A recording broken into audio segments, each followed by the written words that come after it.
waxa uu sheegay inuu digniin ka soo saari doono ubadka muslimiinta ee ku dhalanaya dalka Faransiiska. Waxa uu sidoo kale sheegay inuu hoos u dhigi doono tirada soo galaya dalka Faransiiska ee muslimka ah, isagoo sheegay inuu joojin doono qaxoontiga iyo sidoo kale in la mamnuuci doono magacyada islaamka ee ugu horeeya magaca Muhammad. inkasta oo isaga laftigiisu yahay qaxoonti soo galay dalka Faransiiska, asalkiisuna uu yahay Yahuudi ka soo jeeda dalka Algeria. Eric Zemmour waa ninka aynu soo sheegay inuu tallaabooyinkaasi qaadi doono.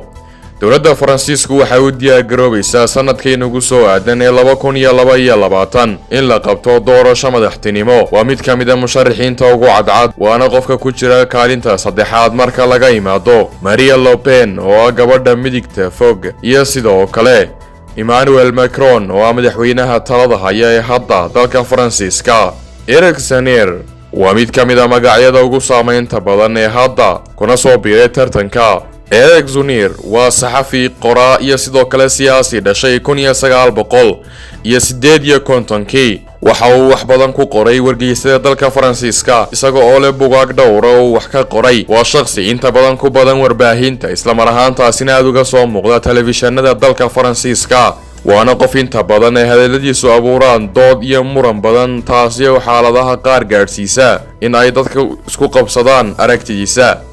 magaciisu waxa uu shaashadaha aad uga soo muuqday 2 sano ee u dambeysay, isagoo ka mid noqday musharaxiinta u sharaxan doorashada 2022. waa qof inta badan hadaladiisu dood abuuraan. waa shakhsi ka yimi midigta fog ee xadjirka ah, isla mar ahaantaasina lagu tilmaamay inuu ka xadjirsan yahay xataa gabadha Marine Le Pen ee uu hore Macron uga guuleystay doorashada dalka Faransiiska, isagoo goor dambe ku dhisay aragtidiisa musharaxnimo 3 fikradood oo kala ah: la dagaalanka qaxoontiga, inaanay si fudud lagu helin dhalashada dalka Faransiiska, iyo sidoo kale in muslimiinta laga saaro dalka Faransiiska, iyadoo sidoo kale ay ka qayb tahay in laga mamnuuco magacyada Carabiga iyo kuwa muslimiinta ee ugu horeeya magaca Muhammad. dadka isticmaala baraha bulshadu waxay ugu yeedhaan Trumpkii Faransiiska, maadaama uu yahay qof hadaladiisu ay aad u kulul yihiin, isla mar ahaantaasina fikradiisa geed kula soo gabanin. waa qof aaminsan in qaxoontiga iyo islaamkuba ay dhibaato ku yihiin dalka Faransiiska, waxaana uu aaminsan yahay inuu islaamku kaga dhib badan yahay, isla mar ahaantaasina uu kaga cawaaqib xun yahay dhibaatadii uu naasigu ka geystay dalka Faransiiska. waa shakhsi sida Trump uga argoosta, isla mar ahaantaasina aad u dhaleeceeya dhaqdhaqaaqyada kala duwan ee ka midka yihiin xubnaha u dhaqdhaqaaqa xorriyadda dumarka, carabta, dadka u dhaqdhaqaaqa xorriyadda dadka madow iyo sidoo kale diimaha. waa qof inta badan fikradiisu ay ku dhisan yihiin la dagaalanka soo galootiga iyo sidoo kale muslimiinta ku nool dalka Faransiiska. sida lagu sheegay barta internetka ee Huffington Post, waxa ay sheegtay in sababaha uu u kicinayo karaahidan iyo sidoo kale hadaladani sababta uu soo jeediyay ay tahay kaliya inuu ka sara maro oo xilka kaga guuleysto labada xubnood ee la tartamay ilaa hadda ugu horeeya Marine Le Pen iyo Macron. waana shakhsi naftiisa ku sheegay inuu haysto ilaalin gaar ah oo ka haysto Ilaahay, isla mar ahaantaasina uu ka helay dadkii hore. waxaana uu sheegay inuu yahay isku xidhaha midigta fog iyo sidoo kale axsaabta midigta dhexe, isagoo sidoo kale naftiisa ku sheegay inuu yahay gargaaraha uu gargaara dadka dhibaataysan, isla mar ahaantaasina uu yahay geesiga bakhtiya dab kasta oo ka kaca caalamka. waa nin ka soo jeeda dalka Algeria, isagoo qoyskiisu ay yihiin qoys Yahuuda kuna dhashay dalka Algeria, isla mar ahaantaasina waa shakhsi hadalhayntiisu ay ka gudubtay xuduudka dalka Faransiiska iyo guud ahaan qaaradda Yurub. inta badan waxa uu weerara ku qaadaa dowladaha Algeria iyo sidoo kale dowlado kale oo Carbeed, isagoo inta badan hadaladiisa ay ku jiraan hadallo laga dhadhansanaya islaam nacayb. waxaana caddayn u ah dood ay wada galeen Yasin Catayo oo ah shakhsi ka soo jeeda dalka Morocco, isla mar ahaantaasina haysta dhalashada dalka Faransiiska, oo ah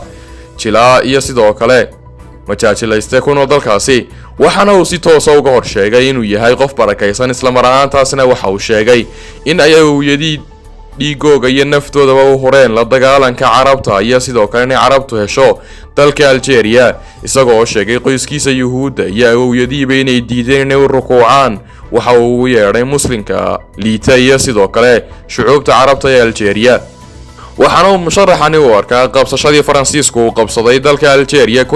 1830 inay ahayd mid uu Ilaahay u soo diray, isla mar ahaantaasina uu badbaadiyay, isagoo isbarbar dhigay qabsashadii Faransiiska iyo sidoo kale sahamihii reer Portuguese ee Christopher Columbus ee helay qaaradda Ameerika, iyadoo markii dambe ay dadkii soo degay qaaradda Ameerika gumaadeen isla markaantaasina xasuuq u geysteen hindida casaas, balse waxa uu meesha ka saaray in aanu xasuuq jirin, balse qabsashada Faransiiska ee Algeria ay ahayd nimco Ilaahay uu ku galadaystay isla markaantaasina xagga sare looga soo diray. gumaystaha isagu waxa uu ka aaminsan yahay in ay tahay kaliya in dawladaha kale ee aan aqoonta lahayn iyo sidoo kale kuwa aan dhaqanka lahayn loo gudbiyo aqoonta iyo dhaqanka oo caalamku kala dhaxlo. waxaana uu sheegay in Faransiisku abaal ku leeyahay Algeria isla markaantaasina aan wax dhibaato u geysanin dadka Algeria. waxa uu inta badan goobaha uu ku ololeynayay sidoo kale hadallada uu jeedinayo uu ku sheegay in muslimiintu kaga khatar badan yihiin naasiyiintii qabsada dalka Faransiiska. arrinta la yaab kale ayaa Zinuri inuu yahay mid ka mid ah dadka ugu neceb ee la dagaalama in islaamka la dhaleeceeyo, balse isagu tiisa u arkay inay bannaan tahay isla markaantaasina waxa uu sheegay haddii uu talada dalka Faransiiska qabsado inuu ka saari doono dhammaan islaamka ku nool dalka Faransiiska, xataa hadday tiradoodu gaadhayso 5 milyan oo qof. waxa kale oo ballan qaaday haddii uu ku guuleysto inuu qabsado dalka Faransiiska inuu soo saari doono sharci la dagaalamaya in la isticmaalo magaca muslimiinta iyo kuwa carbeed ee ugu horeeya Maxamed, balse ra'yi ururin la sameeyay oo ay sameysay journalka Interactive ayaa waxa ay sheegtay inuu 6% ka sareeyo gabadhii hore loo tartamaysay Macron ee haddana ku jirta musharaxiinta Marine Le Pen oo hore loogu arkay inay ka mid tahay mid ka mid ah xajirinta Soomaaliya qaaradda Yurub, taasi oo laga yaabo inay u fududeyso inuu kursiga dalka Faransiiska uu si fudud ku soo gaadho. halka aragti ururin kale ay sheegayso in laga yaabo inuu Zemmour ku guuldareysto marka ay iska hor yimaadaan isaga iyo Macron, maadaama uu Macron inta badan haysto shucuubta dalka Faransiiska, balse waxaa la sheegay in laga yaabo inuu guuleysto haddii Faransiiska uu ka dhaco intaan doorashada la gaadhin weerar argagixiso ama sidoo kale in lagu laayo dad, taasi oo inta badan dawladaha Yurub aanay soo dhaweynin isla markaantaasina aanay doonaynin dadka taageersan Macron iyo sidoo kale dimuqraadiyaddu inuu guuleysto ninka noocan oo kala. waxa uu aaminsan yahay in lagu faafiyo guud ahaan qaaradda Yurub iyo sidoo kale caalamkaba in ay ururada midigta fogi qabsadaan caalamka isla markaantaasina ay la dagaalamaan cunsuriyadda, isaga oo sheegay in Macron iyo Le Pen ay ka mid yihiin shakhsiyaadka aasaasay cunsuriyadda isla markaantaasina ku faafinaya dalka Faransiiska. waxa uu aaminsan yahay inuu xajir ku keeno xajir isla markaantaasina uu albaabada u furo in la geysto dhibaatooyin fara badan, balse hadalladiisa dhibaatooyinka iyo sidoo kale muranka badan ka abuuray gudaha Faransiiska iyo dibaddiisaba ayaa agtiisa ka qaar uu sheegay inuu ku matalayo shucuubta la dulmiyay iyo sidoo kale dadka midigta fog.